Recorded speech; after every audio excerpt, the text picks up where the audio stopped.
Good rising. Good rising to all who may come across this video. This is going to be slightly different just for a few moments. Right now I am cleansing myself with cedar wood.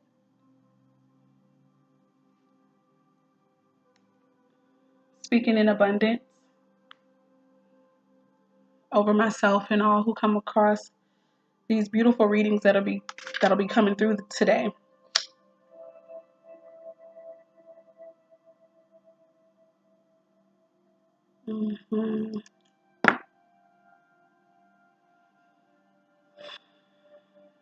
Thank you, Most High.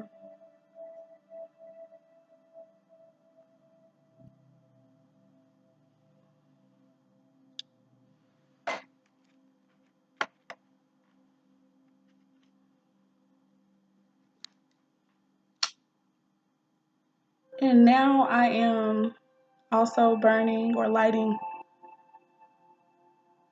blue sage. Also for the purpose of cleansing and clearing my energy, as well as the energy here in this room. This smells so good. I'm used to the scent of white sage, but this smells amazing as well. I am here for it as well. Hopefully my music is not too loud in the background, but I love it. This is not going to be a reading right at this moment, but I'm doing all of the things that I do to actually prepare for a reading, because right after this, I will be doing, I will be starting the readings. But I did want to come and make another, it's like an announcement or update video, particularly about my website. I also wanted to briefly discuss how I even got into doing readings. And I think I just want to do this so it's already done and out of the way. It smells so good.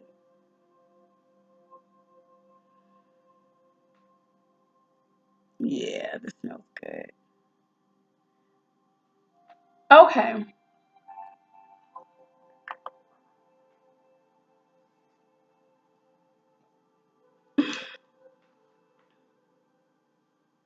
All right. So I need to be able to think. So that's the reason why I had to cut it down just a little.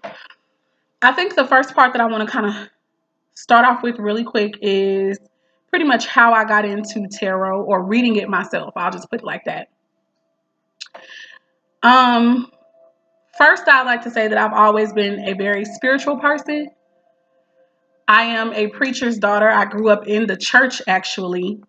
I am the oldest of 6. I have a twin brother. And I don't know, like I just feel, most importantly, I think that I'm a lot like my dad in the regard of spirituality. And my father was a very spiritual man. It probably was also what caused a lot of stuff between us, two strong-willed people butting heads. But ultimately, it is because of my parents introducing us to God in the first place that, or to, introducing us once we were older and stuff to the idea of God or just a higher power, right? So I've always respected that and everything like that. And I just kind of feel like I've always had a connection there with that. Long story short, we grew up having to read the Bible a lot. We grew up in and out of church a lot.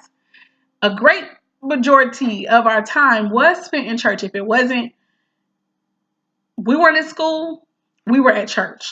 And if it wasn't for Sunday, it was like whatever weekday events that were going on. My father also was considered an evangelist and a teacher. So we also traveled to church events and stuff like that. So church was a really, really, really, really, really big part of our lives, as well as just the Bible. So always been spiritual. I actually enjoyed it. I loved it.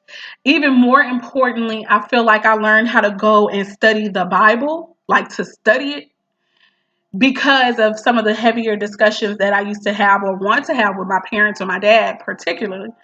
And I learned how when it came to daddy, you kind of had to have your stuff together. So I learned to research because of him. I learned to research certain belief systems that we had in church that I did not necessarily agree with or that I didn't understand. And I needed more clarity on them. And I think that was both a good thing and a bad thing in the eyesight of daddy. Like, he's probably happy I was reading my Bible anyway, but I would read a lot and I would question a lot of the practices that we had, which led me on my spiritual journey when I got old enough to kind of really understand some things that were going on in church. And I was like, this is not right. Even according to the Bible, a lot of stuff that was going on in churches was just not right. And I kind of became like a rebel. And it's not like it was something I was trying to do on purpose, like I'm going to be a rebel. It was more so like I'm going to question stuff if it's not lining up, or if certain things I see hypocrisy. Though I can be a hypocrite, and though I think all of us have been, the point is like, look, this is not adding up. So something else is going on here, and let's just talk about it. Let's just put everything out on the table. That's the way I've always been. That used to kind of get me in trouble both with my dad as well as with other ministers and stuff like that when I was in church. There also was a time that I felt that I wanted to be. There was also a time that I felt I wanted to be a minister. And I think it was because I didn't like the whole idea. Like, I don't know about you guys. Like I said, I don't know who's going to come across this video, but Southern Baptist, when you grow up Southern Baptist, there's so much that it was said that women can't preach and women can't teach in the church and stuff like that, to where I was like, that doesn't even sound right. It doesn't seem like that's the way that God would be, and all these other types of things. And also when I read in scriptures a lot, even in the Bible, I could see how the Most High God of the world utilized women. And one of the ways he utilized them, it wasn't only through childbirth and all that. It was also that they were voices. They were voices for injustice and things like that. So I always kind of started to see that theme throughout the Bible. And I was like, y'all lying. Y'all not right.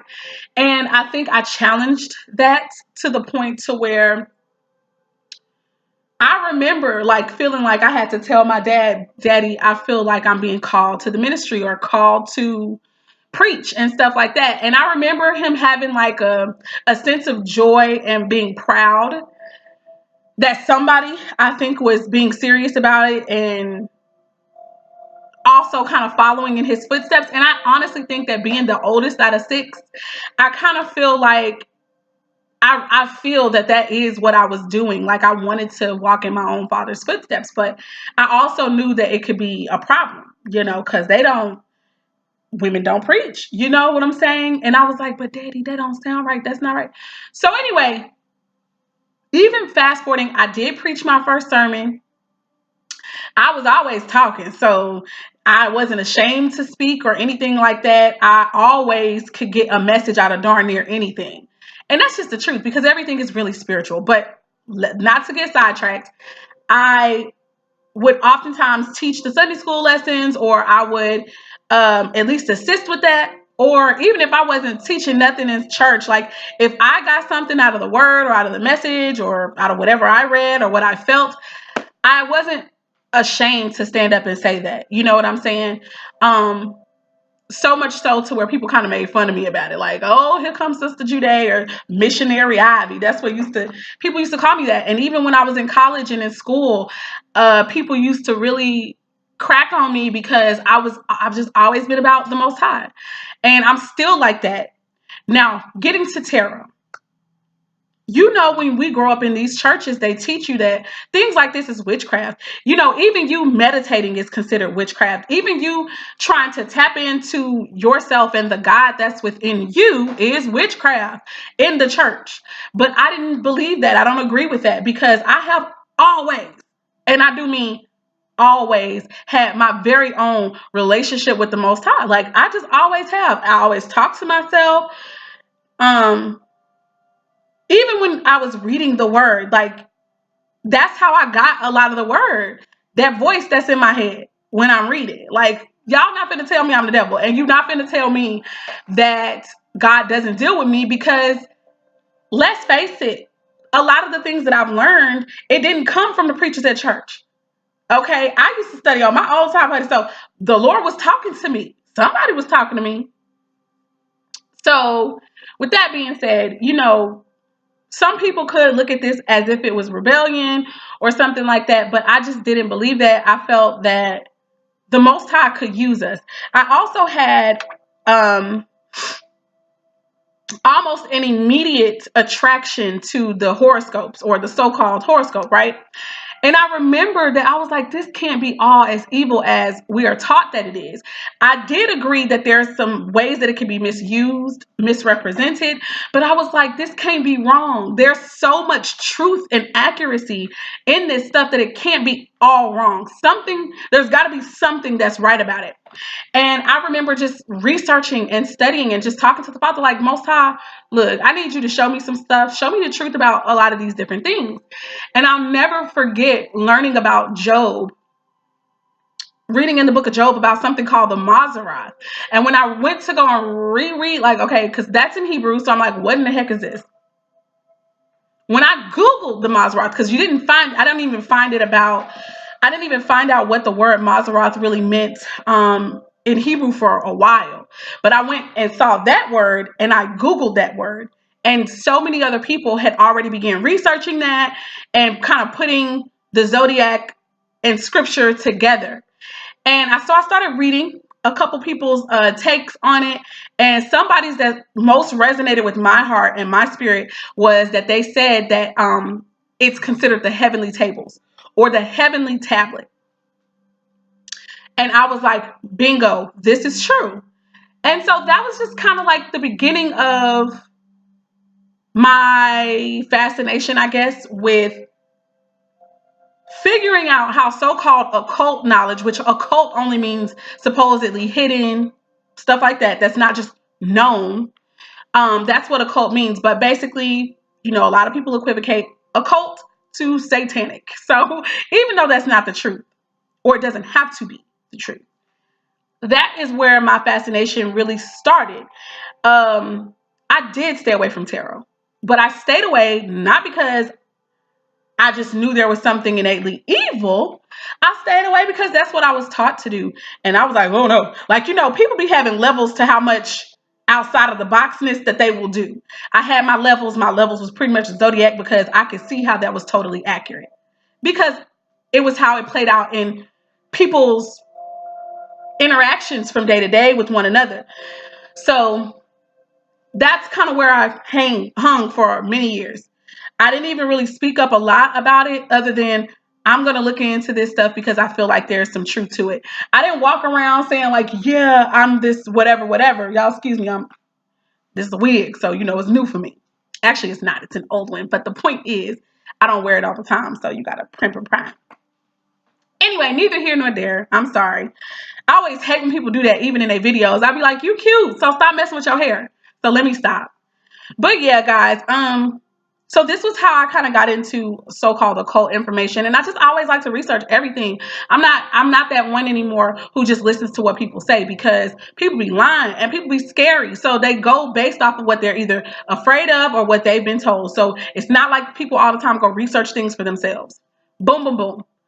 And furthermore, sometimes we can research things with pretense. So what you find can still somehow be twisted and manipulated as wrong or evil based on what it is that you already believe and what it is that you've already learned about a subject. So yeah. So that's that with that. So now how I got into tarot per se. My first introductions to tarot, when I started to go look at it for myself, it was after a breakup. Okay. It was after what I would probably call was my awakening. I've always been spiritual, and I feel that we all go through like different levels of awakenings, but this one was the one where I found out about something called the twin flame. Y'all hold on, this doggone. Okay, I found out something about twin flames and stuff like that. And my whole reasoning for looking up information was actually because the Most High had taught me so much after this breakup about why do I say he? it's familiar. What the spirit expects from people who are married, who want to be married, who are single and they love, be it a romantic relationship or, of course, just with love and family and community. But it would start through these so-called spiritual and romantic relationships. This is something that the Most High gave me. He started giving me very vivid dreams about certain things. At the time, I was thinking I was going to get back with my ex. But I don't believe that to be the case anymore. But I do feel like this is where the Most High was really grooming me and shaping me and teaching me about now what I call the 144,000 unions. Now, right now, somebody could say they are the twin flame unions, all right? So that's why whenever you see me mention anything about these unions, I'm going to say it's the twin flame 144,000 unions. That's what I'm talking about. And these are pretty much spiritual bosses, spiritual power couples who go through rigorous training just in life in general, and also especially through these relationships. They go through a lot, just some different things. They don't always have to be really hard, but they definitely go through a lot of inner work, healing, based upon these relationships that they are involved in, that it's for the both of their good, and not just their good, but the good of people who might hear their testimony for years to come. And I feel like the Most High was showing that the Most High, like, the spirit plans on putting people together, allowing them to go through these experiences that they'll have to get healing from, get closer to themselves or the God in themselves behind, and then bring them together, not only to be all lovey-dovey and in love with one another, or not even only just to procreate and bring other beautiful souls into this world, but to literally raise the vibration of love here in the atmosphere, to usher in the kingdom. Not just any kingdom, but the Most High's kingdom. So this is where I started wondering, is there anybody else who's talking about this 144,000 and as it being married couples? So I took to Google and I wound up coming across YouTube videos of someone who was talking about it. This woman who was one of the first tarot readers that I ever actually on purpose just sat through a reading and listened to her name is Queen of Swords Lightworker. All right. Now, excuse me, y'all, I had to spit in my mouth. I definitely feel like I was being led to do this. I feel that this was all divinely orchestrated. Now, at this time, I was still on the fence about tarot, but I also was like, I don't listen to nobody no more when it comes to what's witchcraft and all of that, because people don't really know what witchcraft is. They don't understand that a lot of preachers and pastors and mothers and fathers have witchcraft, and they operate in witchcraft every day, all day. Even normal, regular people be having witchcraft, and that is anything that you do that is infringing upon other people's rights, where you try to control them and make them do something by any means, that is also a form of witchcraft. So people like to focus on things like somebody brewing some stuff when it doesn't have to be. Now, it can be. It can be. Some of y'all be doing all this ritual work on behalf of trying to control another person or manipulate another person into doing something that you think that they should. That is witchcraft to me. Now, and there's a difference if you're doing something for yourself, to align yourself with where you're supposed to be. There's a difference, okay? But when you're trying to infringe upon somebody else's rights, somebody else's freedoms, that's witchcraft to me. And that's not something I really want to be a part of. However, moving back to the tarot. So I'm Googling 144,000 as like married couples, okay? That's what I put in my browser. The woman, Queen of Swords Lightworkers, came up because she happened to have 144,000 attached to her twin flames readings. And that's how I actually heard about twin flame unions. Shouts out to her. When I began watching her, I was still a little skeptical, because I'll be skeptical of people who go to seminary school. And the reason I'm skeptical is because I happen to feel like the people who are teaching in seminary schools, those who have authority over what is taught there, they are also teaching lies, as far as I'm concerned. I believe that the Hebrew people are a black nation of people. I happen to believe that, yes, they could have the things could have changed over time with them mixing in with other nations, but at the end and the beginning, they're a black nation of people. And I feel that it is so-called Jewish people who dominate really this whole spiritual society. If we're going to be honest right now, anybody who's teaching anything in church is coming from the Roman Catholic Church, which most Roman Catholic people do not look like me and you. Let's be clear.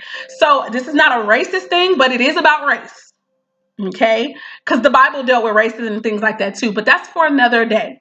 To keep it short, Queen of Swords light worker, she went through seminary, she went through all these different types of, she's ordained minister, priest, all of it. She went through every religion basically, or she's learned all of them. And so for me, I was still a little skeptical, but I listened to her because she did have a great deal of things that I believed in to be true. So I did listen to her and I heard her out, and I'm telling you, this woman was talking about so many things that at that present time I was going through. Mind you, I'm healing from a breakup. So, but what helped me to know that she was speaking a lot of truth is that everything that she was talking about, the Most High told me with no tarot cards, with nobody else around in my life. It was just me struggling by myself, broken down, hurt, behind a man, and really behind myself, okay? Because that wound up being the catalyst to me having to learn about Judea, also known as Naim Shakam, okay? So yeah, that is what initially got me into tarot cards. I watched her and I began watching her, and then after her, there were, you know how they have on YouTube, the other people who pop up. When other people's subjects or titles kind of lined up with that, or my spirit was like, check that out because that may have something to do with things that you're going through, I would look at them. And that's where my tarot journey began. I never for 1 minute ever thought that I would ever be me actually reading tarot. I just never did. Never did. But I remember though, guys, now to go all the way back to even before heartbreak and all of this, when I was 14 years old, all right, I'm a person who has, first of all, this is probably about to be random, but for people who really know me, they know I'm not ashamed to say this. I was molested and raped for a very, very long time when I was younger, right? So when I was about 14, I had finally confessed that information, and I knew then I never wanted to be silent anymore about injustices and about things that just shouldn't happen and that are not right. That's really the problem. If we are right and it's good, I don't got nothing to say. But if something is inappropriate and you want me to be quiet, I can be quiet, but for only so long, and it's going to come out because that's the spirit that the Most High God has given me. Grateful for it to this day. I believe that I was silenced, early on because I was going to be a vessel for the Most High. But when I was 14, I remember after I finally confessed that this person had been doing this to me for a long time, and that person, was removed out of the situation, I told the Most High then, I was like, Most High, I want to be a star. I did, y'all. I'm not going to lie. I got to be totally honest. I'm a Leo sun, at least according to Western astrology. I have also since learned that according to Vedic astrology, I'm a Cancer. Y'all, please forgive me for going everywhere, but I'm coming off the dome here and from my heart, okay? Just bear with me. I found out I'm a Cancer sun and moon according to Vedic astrology, but with Western, which I actually can identify with both of them. Listen, the older I get, the Vedic is looking like it's more real. But the point is, as far as I knew, I'm a Leo sun, Leo moon. And when I was younger, I feel that was definitely the truth about me. Before I was hurt by anyone or whatever, I was the center of attention. I enjoyed being there, okay? I could do drama. I loved making people laugh, things like this. I could sing. I've always wanted to sing. I wanted to be an actress, a singer, fashion designer, whatever I could do, I wanted to do it, okay? First of all, thank the Most High that none of that ever really took off for me, and that's okay. Not to say that it will never happen, but it didn't at the time. And I had a point to that. I don't know what it is no more, but the point is, I know what it is. So I felt like none of that happened in the time frame that I thought it should have. So I was like, okay, well, Father, I'm not going to be no actress, but listen, I definitely want to speak on your behalf. I definitely want to speak. First and foremost, I want to always encourage anybody who has ever been in the position that I have where you're molested and or raped to forever and always speak up. Because if you do not speak up, that stuff, it bothers you already just on a mental level. But if you're silent about it, there's so much more damage that it also does. It's crazy. It's crazy. So I was like, Father, I want to make sure that I'm a vessel for you. I want you to use me and my gifts, not just, use me and the talents that you've given me to totally bring glory and reverence and honor to your character. Okay. And I'm a lover. I'm talking about, oh my God, I love mostly everybody, you know? And I was like, I definitely just want to be a representative for you. That's like that's it. That's all I was saying. I want to be a representative for you. Now I ain't gonna lie, I be trying to tell the Lord how I want to be his representative. So I was like, I want to be an actress, I want to be a singer, and I want to use my platform. I was like, I want to use my platform to always give honor to you. So that's what I said when I was 14. And that's always been my heart for the Most High. So with that being said, right, I learned later, okay, you are a star, young lady. You don't have to be, you don't got to be on TV. And I'm not giving up on that, y'all. I don't necessarily want it like that no more either. But the point is, I'm already a star. Period, point blank. Every day I am a star. You know what I'm saying? And I already have a platform. My life is a platform. And I can totally be used every day, all day, if I lend myself to that. So that was the lesson I did have to learn when I was younger. But now that I got that, you guys, I always knew that I had this big mouth for something. Okay. And now I kind of feel like tarot is yet just another way to utilize my mouth to give messages of the Most High to his people. All right. So that's how I got into it. That's not exactly the way. I got to tell y'all the exact way what happened. It was in October. So just so y'all know, I've actually only been practicing tarot with no formal training, which I'm sure some of y'all who come across me can tell that this girl don't know what she doing. You're right. I don't. I definitely flow with my spirit. But of course, we've got the, traditional meanings of everything, but it's intuitive for me. It's what I hear the Most High telling me or what I feel. So, but I'm so grateful and I love it. I love being able to do it. It is from a pure place. Yes, it came after some traumatic experiences for me, but it is definitely from a pure place that I practice because I just didn't want to do it. Like, I didn't think about this. I never ever thought for myself that I could read tarot for anyone else, let alone for myself. That's what I was going to the people for. You know what I'm saying? Or not that I went to them, but if that makes sense, this is when I was looking at what I was looking, by the time I finally got into tarot, because of Queen of Swords Lightworker, then I started watching other people, and then every now and then I might go see, okay, who else is talking about some of the same stuff that Spirit already told me? Who else? Okay. And that's how I got into it. Other than that, y'all, I never thought I would do it. And October of 2018, which ain't that far, ain't that long ago, only last year. But in October of 2018, I'm sitting in my new home in Cincinnati, Ohio, with my love bug, the new man in my life, who I done gave up trying to figure out whether or not he my twin flame or not. But if I wanted to, I could be like who I believe is my true twin. He's at work. I'm chilling at the house. I'm definitely always talking to the Most High. Like, I just want to be used. I need to know my purpose though, because I kind of feel lost and I feel like I'm supposed to be doing something bigger than what I'm doing, or I feel like I have a big message or a mission and purpose, and I get glimpses of it, but I'm not doing none of that. I'm not nowhere in it, or at least I don't feel that I am. I believe I'm supposed to be a speaker, motivational, a healer, actually putting my hands on people, able to heal, not because I have some power, but because I love people. And the Most High can use love. You know what I'm saying? And I'm not embarrassed to do it. Not especially not when the energy comes up on me that somebody needs something. I'll be like, okay, Most High. Plus, I didn't learn now how not to be afraid. Like, I've tested the Most High when I hear that voice telling me, go say this to that person or go do this. Don't get me wrong. Do I be scared? Yes, I be scared. Yes, I be scared. Because one, I don't want to look crazy.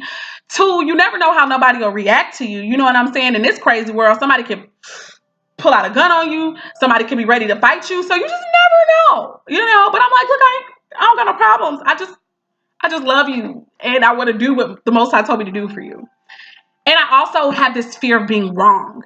Okay. And by wrong, I mean, I have this fear of that voice is going to lead me wrong.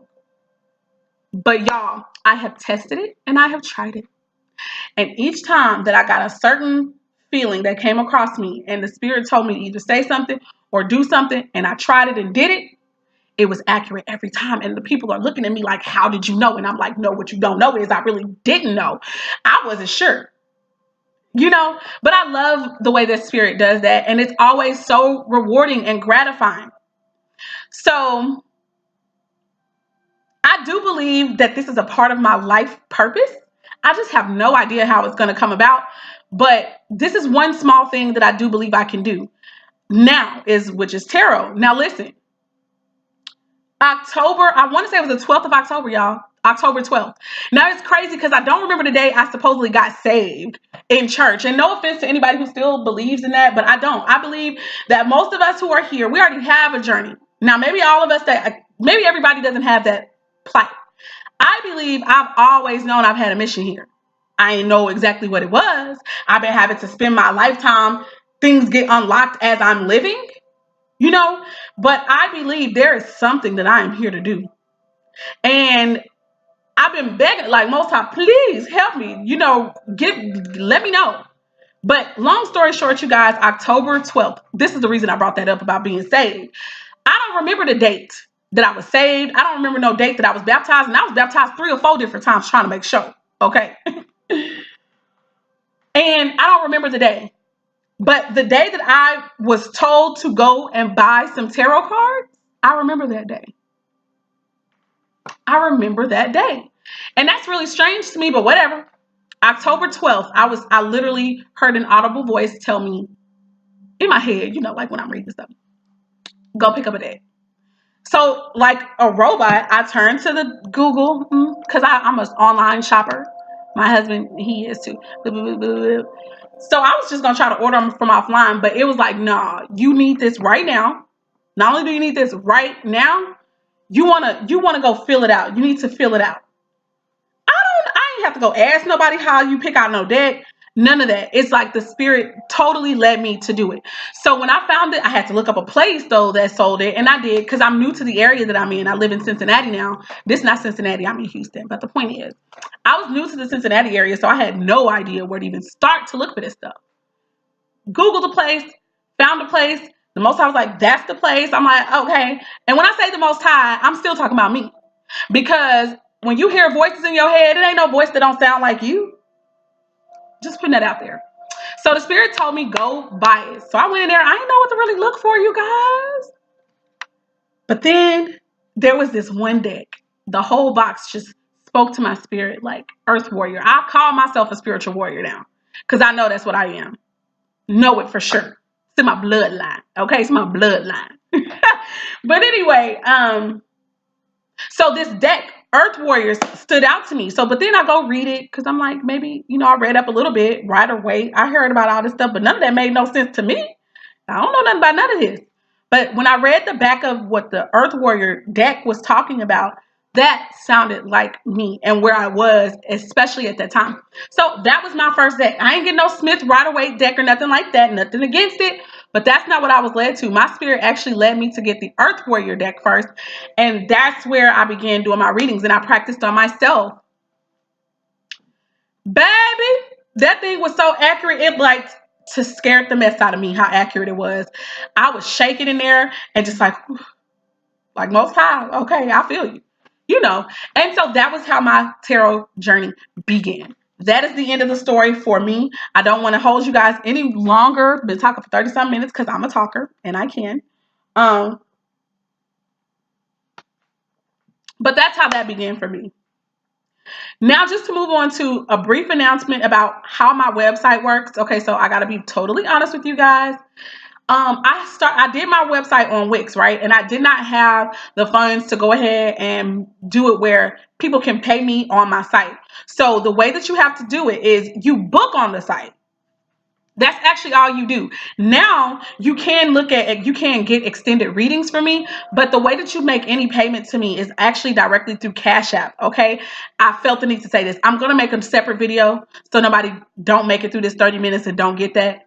So I'll just do that right now. But for those who made it to the end of that other information, the way that you book with me is through the website.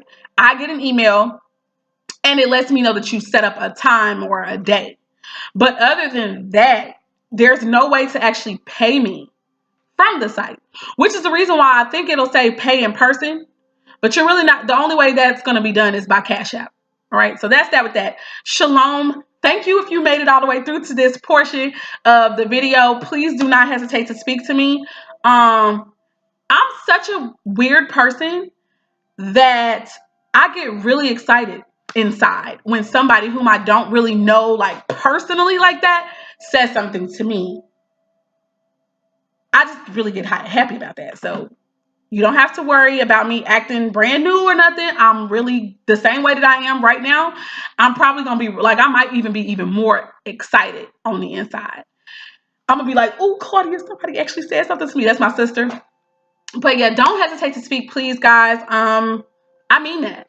I really mean that. I'm not just saying it. I mean that. So without further ado, I'm going to say shalom to everyone. Peace and blessings. I love you guys with the love of the Most High. Bye.